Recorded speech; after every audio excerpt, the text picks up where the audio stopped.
ჩემის აზრით ბევრი ილუზიაა ჩვენს გარშემო, ძალიან ბევრი ილუზიაა. ბევრად უფრო მარტივად არის საქმე დღევანდელობაშიც და ბევრად უფრო მარტივია გამოსავალიც. აბსოლუტური რაღაც აი ძალიან მიდრეკილი ვართ ილუზორული რაღაცეებისკენ, იმის არ იყოს რომ თითქოს ვიღაცეებთან გონია რომ სამყაროს ჭიბი ვართ საქართველოს და ნიუ-იორკიდან დაწყებული, ლონდონით დამთავრებული ყველა ჩვენზე უნდა ზრუნავდეს, დაახლოებით აი ამ მიდგომის არის, როცა პატრიოტულ საქართველოს შეერა რომ დაუშვათ, აი მაგალითისთვის ივანიშვილი არის რაღაცა დაუმარცხებელი ძლიერი ტირანი. კი, უზურპატორია, მაგრამ ძალიან სუსტი, სინამდვილეში რომელიც არაფერზე არ დგას. აი ამ დღეების მოვლენებმაც აჩვენა, ეხლა რაზეც ვარ დაბადებული, იმ დღეების მოვლენებმა აჩვენა, რომ უპირველეს ყოვლისა ეს კაცი დგას პატრიოტული საქართველოს შიშზე.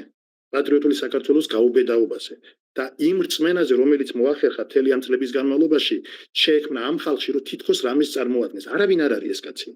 არაფერს ისეც არ წარმოადგენს, რაც ჩვენ გონია.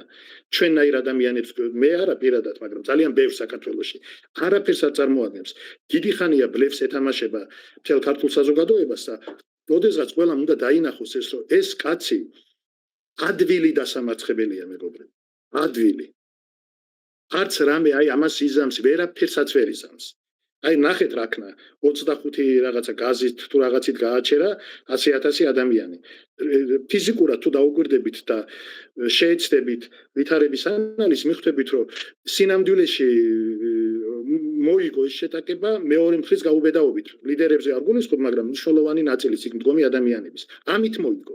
არ მოუგია არც ტანკებით, არც თვითმფრინავებით, იმიტომ რომ ეს მართლა არ ყავს არაფერი. და მე რაზეც დგას ის რამოდენიმე რაღაც ასეული თავისი ზონდერ პოლიციელი არ წარმოადგენს ეს იმას, რომ ამდენი ხანი აიტანოს ქართულმა ხალხმა ეს უსურპატორი.